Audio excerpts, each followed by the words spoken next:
চট্টগ্রাম থেকে বুদ্ধগয়া যাচ্ছিল পুণ্যার্থীর বাস। দুর্ঘটনায় আহত 23 জন।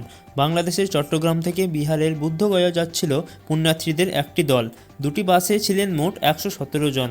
19 নম্বর জাতীয় সড়কে জামালপুর থানার মুসুন্ডা এলাকার একটি কন্টেনার ট্রাক ধাক্কা মারে একটি বাসে। আহত হন 23 জন যাত্রী। তাদের উদ্ধার করে বর্ধমান মেডিকেল কলেজে ভর্তি করা হয়। হাসপাতাল সূত্রে জানা গেছে সকলেই স্থিতিশীল। দুর্ঘটনার তদন্তে নেমেছে পুলিশ। 5 কোটি টাকার অনাদায়ী ঋণ বিপাকে জমাকারীরা। অভিযুক্ত প্রাক্তন পঞ্চায়েত প্রধান।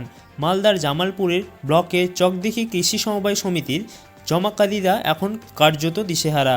সমিতি প্রায় 5 কোটি টাকা ঋণ দিয়েছে, কিন্তু সেই অর্থ ফেরত আসেনি। ঋণগ্রহীতাদের মধ্যে রয়েছেন স্থানীয় তৃণমূলের এক প্রাক্তন পঞ্চায়েত প্রধানও। ফলে জমাকারীরা এখনও তাদের টাকা ফেরত পাচ্ছেন না।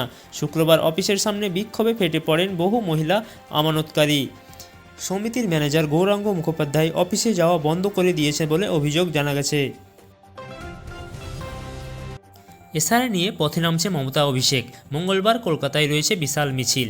ঠিক যেদিন থেকে রাজ্যে এসআইআর প্রক্রিয়া আনুষ্ঠানিকভাবে শুরু হচ্ছে, সেই দিনই পথে নামছেন তৃণমূল নেত্রী মমতা বন্দ্যোপাধ্যায় ও অভিষেক বন্দ্যোপাধ্যায়। মঙ্গলবার দুপুর 1:30টায় রেড রোডে আম্বেদকরের মূর্তির সামনে থেকে শুরু হবে এই মিছিল। শেষ হবে জোড়াসাঁকোয়। এসআইআর চালু হয়েছে ইতিমধ্যেই 12টি রাজ্য ও কেন্দ্রশাসিত অঞ্চলে, যার মধ্যে পশ্চিমবঙ্গও রয়েছে। তৃণমূলের দাবি, নাগরিকত্ব যাচাইয়ের নামে সাধারণ মানুষের মধ্যে বিভ্রান্তি ছড়ানো হচ্ছে। অন্যদিকে বিজেপি বলছে তৃণমূল অযথা ভয়ের রাজনীতি করছে। টিকিট ছাড়া ভ্রমণ নয়, একদিনে জরিমানা আদায় 52,345 টাকা।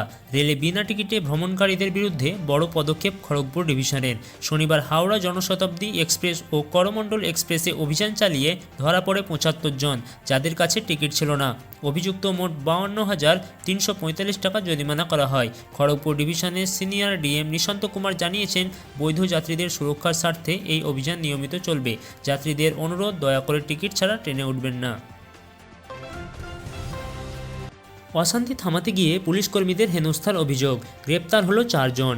শ্যামপুর থানার মুকুন্দপুর গ্রামে জমি নিয়ে পারিবারিক বিবাদের ঘটনায় শুক্রবার বিকেলে চাঞ্চল্য ছড়িয়ে পড়ে এলাকায়।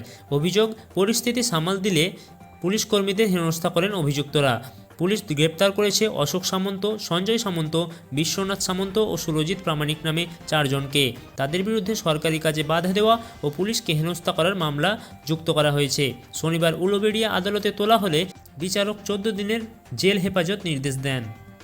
আপনারা শুনলেন খবর পশ্চিমবঙ্গ ইউটিউব চ্যানেল। গুরুত্বপূর্ণ খবর শুনতে এখনই সাবস্ক্রাইব করুন খবর পশ্চিমবঙ্গ চ্যানেলটি।